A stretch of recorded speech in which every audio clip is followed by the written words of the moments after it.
Shalom saudaraku yang dikasihi Tuhan. Kalau disurvei banyak yang mereka merasa Kristen, mereka mengaku pengikut Kristus, menggenapi ayat ini 2 Timotius 3 ayat 5. Secara lahiriah mereka menjalankan ibadah mereka, tetapi pada hakikatnya mereka memungkiri kekuatannya. Jauhilah mereka itu. 2 Timotius 3 ayat 7. Yang walaupun selalu ingin diajar, namun tidak pernah dapat mengenal kebenaran. Jadi ayat-ayat ini mengingatkan kita semua bahwa banyak orang rajin beribadah, rajin ke gereja, bahkan menjadi pelayan Tuhan, sekalipun menjadi hamba Tuhan, menjalankan ibadah secara lahiriah, tetapi pada hakikatnya mereka memungkiri kekuatannya. Artinya orang-orang itu mengaku pengikut Kristus, mengaku menjadi orang Kristen, pada hakikatnya mereka menyangkal ajarannya, tidak mempraktikkan apa yang diajarkan di dalam Alkitab, apa yang diajarkan sabda-sabda Yesus. 2 Timotius 3 ayat 7, walaupun selalu ingin diajar namun tidak pernah dapat mengenal kebenaran.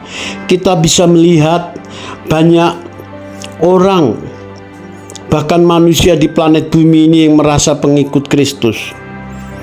Mereka rajin bergereja, mereka rajin beribadah, sekalipun mereka melayani, tapi mereka tidak hidup dalam kebenaran, saudara.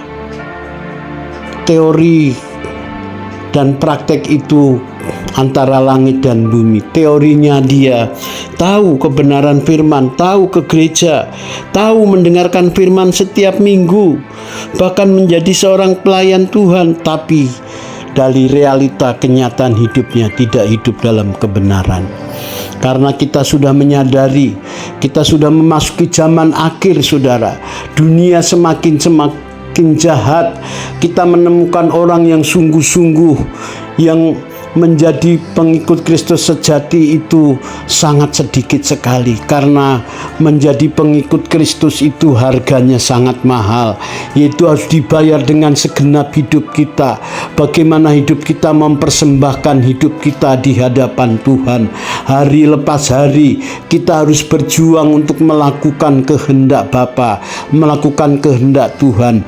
Hanya orang yang hidupnya membayar segenap hati, orang-orang yang hidupnya berusaha melakukan kehendak Tuhan hari lepas hari sampai dipanggil Tuhan, itulah mereka yang akan memperoleh anugerah keselamatan.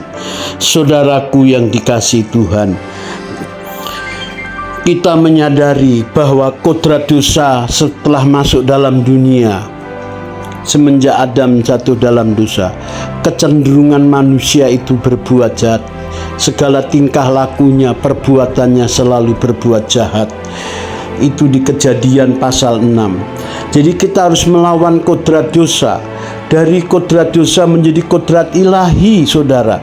Jadi kita sedang berjuang bagaimana kita mengalahkan dosa. Perjuangan kita hari lepas hari, bagaimana kita tidak mudah jatuh di dalam dosa, tetapi kita mau hidup di dalam kebenaran. Roma 6 ayat 11. Ini sebuah perjuangan.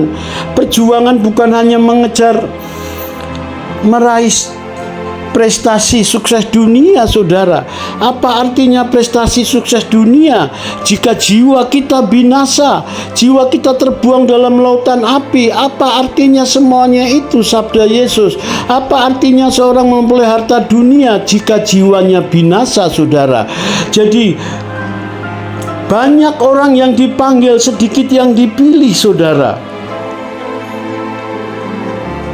Ini mengerikan sekali. Saya sendiri sebagai hamba Tuhan berjuang, harus jujur terhadap diri saya sendiri. Saya harus mau berubah setiap hari. Saya tidak merasa bangga melayani menjadi gembala, bahkan khotbah sana sini itu tidak ada artinya jika hidup kita tidak berkenan di hadapan Tuhan. Jika hidup kita gagal di mata Tuhan, ini sangat mengerikan.